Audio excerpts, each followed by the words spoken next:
Hello, Shkanda here, and today I'm gonna talk about my trip to Luxembourg City in the Great Duchy of Luxembourg.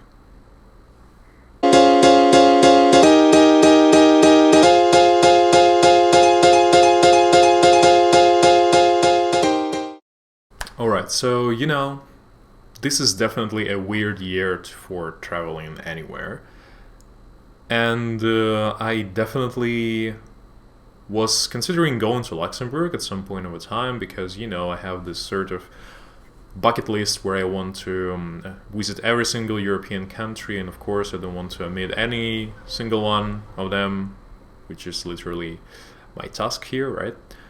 Even the smallest ones. So of course I always thought, hey, I'm in the Netherlands now, and Belgium is so close, and Luxembourg also is not so far away, and the whole three countries usually referred to even one as Benelux.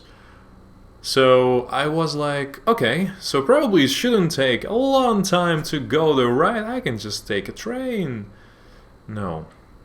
And even on a bus, it will take about 8 hours, I think, traveling one way. So I recognized that because I don't really have a car and don't want to rent it, plane is my best bet. So this is a perfect place for coming for just one day, really. Basically, I literally had spent 24 hours in Luxembourg City, and in Luxembourg overall. I flew in the morning, and I flew back in the morning, on Sunday morning next day. So a lot of people, when learning that I'm going to Luxembourg, they were all asking why you should even try going there, So not everyone have actually been to the country, and a lot of people were really surprised and just maybe a bit even laughing that I decided to go there, while I didn't really share much of their unenthusiastic behavior. As you know, I had some classmates in my student group who were from Luxembourg, and they seemed to be enjoying their homeland, and they seemed to be quite honest guys. So I didn't really think about that I would really waste my time just by going there. Many of those people who would recommend you go into the whole country would mainly do this because of the nature. And nature is indeed gorgeous. All these hills, all the forests. Yeah, there is a character in the landscape, not like here in the lower lands. Yeah, so Luxembourg, when you basically already arriving there, you already experiencing all this altitude changes and the way the whole city is structured. It's probably more of a town. Yeah, it's less than 200,000 living in there. Yeah, so there are a lot of different levels of the city around. I mean, we can say two main levels. And of course, I would say with change of altitude, there is some other differences. And I also usually was trying to go through the places around by clusters. So I arrived at the airport and went all the way to the central railway station, which is as mostly it happens to be situated right in the center of the city in the Europe. That is why it was kind of easy to just go around on foot, and as I already mentioned, it's not a big city. That is why it's quite easy to just walk around everywhere on your own, and you wouldn't really get lost, or you wouldn't probably get tired, I would say. You'll be able to cover almost everything just by foot. Public transportation actually at that point of time was free in Luxembourg, so yeah, if you wanted to use anything, you also can just hop on a tram or on a bus and just go whenever you need to go. Yeah, quite easy. I think most of the place where people usually go is called Oberstadt, and that's where, all the main historical sites, I would say, more of those like administrative things. So there is the Palace of the Duke.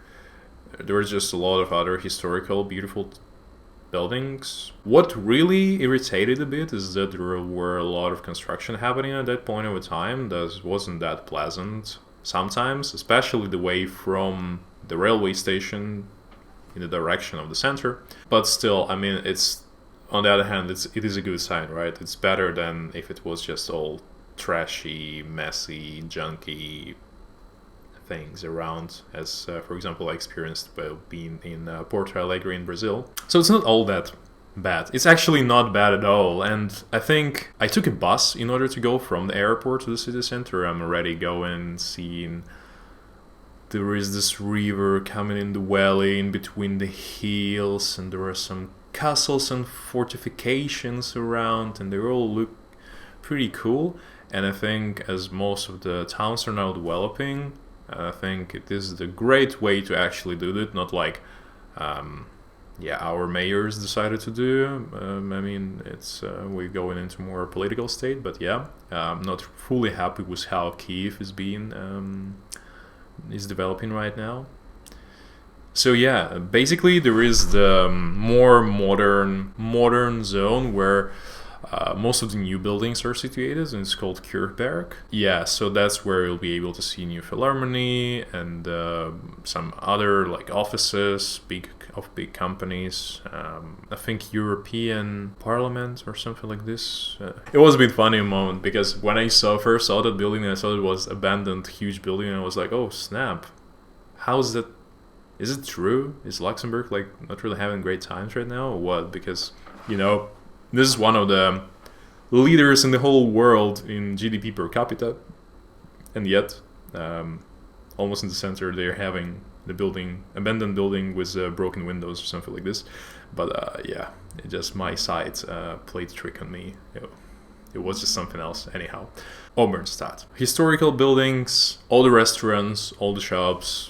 Basically, most of the life is happening in there. And yeah, I personally think I spend the least of my time in that place.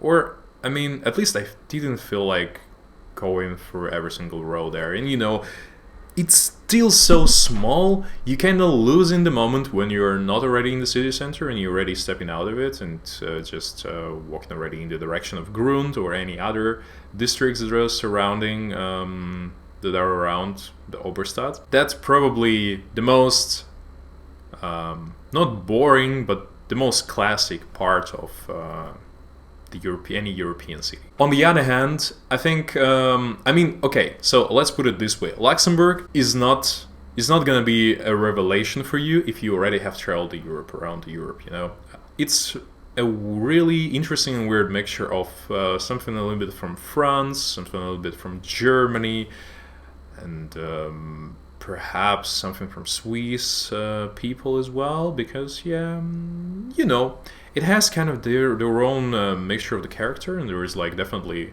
a cultural clash happened, and as much as they have their own Luxembourgish language, they also I think predominantly speak in French, at least in the Luxembourg part. I would imagine that in some other parts of Luxembourg they mostly maybe speak German, with sort of French flair and German tardiness. It all comes into place and creating the flair of the atmosphere, of the vibe of Luxembourg City. So one of the memorable things that I visited at first was the Citadel of Holy Spirit. Yeah, so it is the place, which is yet another fortification in the whole city, and it feels like back in the days it was quite an interesting hub, like they were calling them certain term Gibraltar, because a lot of things were passing through Luxembourg historically, like the trade routes and stuff. This is why there were a lot of sort of fortifications, just because they needed to protect themselves, as it was quite a small duchy at the end of the day. So and it's really nice to see that most of those things are really well preserved. So one of those was the Citadel of Holy Spirit, and besides the fortification itself, there were also an ensemble of different buildings. I think in more like maybe Bolshevik was the actual period it was from, but I would feel like it's maybe 19th century, and it felt more like neoclassicism. I don't know. I was so glad that it was one of the first marks I decided to visit, because There is a nice, great view towards the hills and also the Grund, the other historical district of Luxembourg. And Grund, as you may have already guessed, is like a ground level of the whole city. So it's really in the valley, and it's next to the river called Alzetta, or Alzetta, yeah. So it's a pretty picturesque place. So going from that citadel, I decided to go through the bridges. I love bridges. I don't know if I already expressed that enough, but I am a big fan of this construction type. There were, I think, two main bridges. One is Adolfsbrück, and the other one is Passerelle. I think Adolfsbrück is also was renovated more recently, because there is also the level for just pedestrians, where you come closer to the ground, of course, and there is a way for you to see in the ground level in a better, proper way. That was kind of cool. And of course, after I basically made a small circle and then went all the way down. I went to the valley, down to the valley, and it was so nice to see that, of course, I mean, it's hard to build anything in this kind of place, especially when, just logically and strategically, you would always try to build your town and to get a high ground, especially when you're trying to protect yourself from the rest. So it would make your enemy to go into the valley, and you basically have advantage if you need to fight. So that's understandable why the ground level is pretty much park, and pretty nice park. So just going down the way, you would basically go for the really, really tiny, it's even dishonest, it's really weird to call this tiny little thing a river, but it is called Pitus, I think. Pitus, maybe it's because it's petit, like small river. I just made it up. If you guys know, put it in the comments if you know why is it called like this actually. So yeah, just going down the Pitus and the place where it's going into the Alzetta, you're entering Grund. And Grund, I think I didn't really work around it too much. It didn't seem to me as interesting. Like, I watched it from the higher point, and I pretty much recognized that there are a few landmarks that worth visiting. One of them is Neumünster, which is a huge complex, which I suppose was before a monastery, and now I'm not entirely sure if it's still active, because there are a lot of museums, like theaters, also in the same complex. So it's really nicely located. They are also seemingly having their own garden where they grow in some crops, some other things, which was pretty nice. I was going there in summer, and everything was still like blooming, and the nature was really nice, and the weather was magnificent. That is why my whole stroll was super enjoyable. So what happened after? I went through the Grund, I went down all this Neumünster, and after this I went to the other side, and I walked back to the Oberstadt.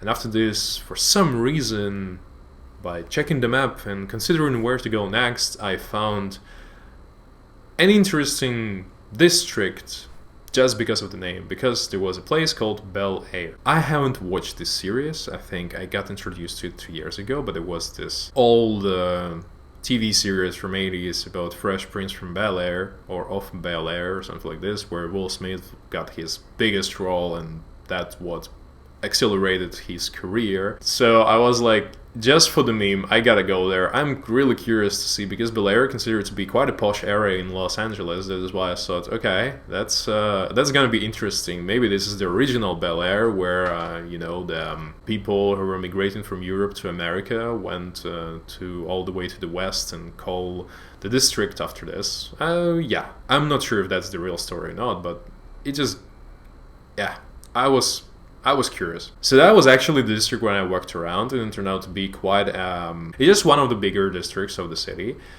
and that's where most of the people I think living, because I think in the city center, it's probably less affordable. Plus, Bel Air seemed to be quite a big area by itself. That is why. Yeah, I think maybe like 15% of all inhabitants of the Luxembourg city living there, or maybe 10, something like this. So it's still quite a big district. So one of the landmarks that I thought like, okay, if I'm already here, I'm gonna visit this, and it was Josie Bertel Stadium. And if you've never heard of the guy, don't worry. I don't think I have heard of him before. But basically, this was the only in the whole history, I think, gold medal winner on the Olympic Games. Frois coming from Luxembourg, and yeah, no one expected him to win. So of course he's a national hero and one of the best athletes in the whole Luxembourg history. So of course they called the stadium after him. But besides that, the Bel Air itself is I mean I wouldn't call it a posh area, but just the whole vibe of Luxembourg. It's so hard to find that there is any bad districts, so to say. There are bad neighborhoods or whatever it is. I mean, I would assume that maybe, it's always some more shady people are strolling around railway station. That happens everywhere. I mean, all the homeless people usually like walking around, and yeah, so sometimes it's maybe not really pleasant, but it didn't seem to me that there is any like bad neighborhoods. And I walked past Bellevue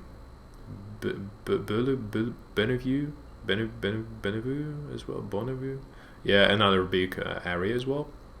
I maybe passed it through only, and of course maybe those who are living in Luxembourg City would say that, hey, there is actually a lot of places where you would feel unsafe, or they're not that nice. But to me it seemed like yeah, Luxembourg City is pretty okay. Yeah, pretty well, yeah. So after just strolling around Bel Air, I decided, hey, okay, so now it's time to properly see Kirchberg. Kirchberg is basically the district where most of the modern buildings are situated, most of the headquarters. So I first was considering taking the tram there, but then I realized that on the map, for some reason, Luxembourg City looks bigger than it actually is. So I managed to still walk all the way from Bel Air to Kirchberg, and it didn't take me a lot of time and a lot of effort as well. So yeah, I went all the way there, and that's where another series of the fortifications are. And I think one of the main landmarks of the whole Luxembourg city, Fort Tübingen, which is a gorgeous fort. I don't know, like, it really looked like one of those old castles that if you ever played any strategic computer games, you would build those castles brand new. And okay, maybe fort is more appropriate word for this rather than the castle, but it looked so nice. I'm not sure if it ever was shot during any wars or whatever, but it was so well preserved. And now they turned it into the art gallery, art museum named of course after the Duke. Of course, after whom else, right? So yeah, I didn't even plan to go to the art museum while being in Luxembourg, as I thought like, okay, I mean, I have only one day here, maybe I shouldn't even be going around in places like that. But it actually turned out to be quite a great experience, and it was a museum of contemporary art. That is why, yeah, I had a lot of moments to think, and moments to get confused, and moments to speculate what the author want to say with this installation, or this painting, or this stunt they were trying to make in here. That's the joy of looking at contemporary art and trying to comprehend whatever artist wanted to show, So Fort Thüringen, it also located in a really nice place, and there is a forest next to it. And it was funny because I was of course using Google Maps in order to walk around, and then I planned to, okay, so here is one fort, here seemed to be another fort, and here as well, so, and it seemed to be there should be a road that I should use to go down, and it was so funny because basically that road was just, yeah, forest road, barely exists, barely existing thing. So, I mean, that was funny that it actually was part of the maps. So yeah, if you go all the way down, you will go into another level of fortifications, and you would see two forts, Fort Niedergrunewald and Fort Obergrunewald, which are pretty much the same. Yeah, so fortifications themselves, they don't look as exciting as Fort Thuringen, for example. Mainly those are walls and the places from which usually would archers or at later stages musketeers would shoot all the enemies that would be there to protect the place. But yeah, and then I was going first from the upper bridge, and here I had another chance to go through Alzetta and return back to the center. So, you know, I've been going in the kind of a flower circular thing, so I was always have a pinpoint of the center, and then I would go here, and then I would return, and then I would go back, and yeah, if you'll see, it would be like a flower or whatever. Yeah, so I've heard it from a lot of people that they are usually going for the nature, and I really understand them. I think the nature is gorgeous, and Luxembourg definitely has something to offer. I saw that just if you just type going somewhere to Luxembourg, you will get a lot of natural landmarks that you should visit. Whereas I spent most of my day in the city, which was, to sum up and conclude this all, was still quite a great experience. I definitely enjoyed my time there. I even tried to eat some of the local cuisine, but I think I ended up just eating steak.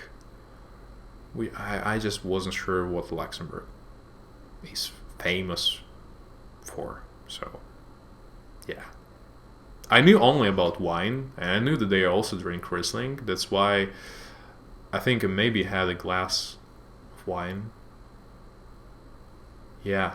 I cannot really give you gastronomic recommendations from the Luxembourg because, you know, my main priority was really to go around and capture as many moments in my memory of this beautiful place, Luxembourg City. I hope you guys enjoyed my story about how I went to Luxembourg, and if you've ever visited this beautiful country, let me know down in the comments. Yeah, and if you are from Luxembourg, I would love to hear more from you and the things that the person who just had one day to spend in your city. If there is anything else you guys feel like I missed, I bet I missed a lot, as I would usually do, but hey, I'm just a tourist. Yeah. Anyhow, thank you guys for listening. Give a like, subscribe, and don't forget to write something down in the comments, because I am entirely curious and flattered by all the feedback that you guys are giving. Thank you very much, and bye.